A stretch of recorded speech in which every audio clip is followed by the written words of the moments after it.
was a busy morning at the hospital. The waiting rooms were full of patients. Around 8 a.m., an elderly man entered the waiting room. He must have been around 80 years old, but he looked good.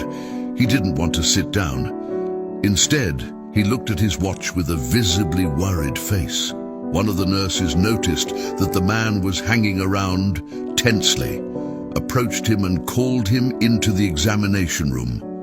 His condition was not critical at all. Only the stitches from his thumb had to be removed. As the man still looked uneasy, the nurse politely asked him why he was in such a hurry.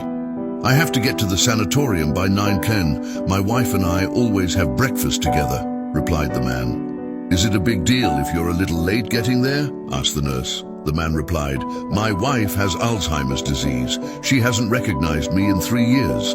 The nurse looked at the man in amazement. "She doesn't know who you are, yet you go to her sanatorium every morning to have breakfast with her."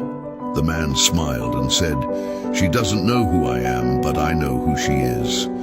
Moral: true love knows no past tense.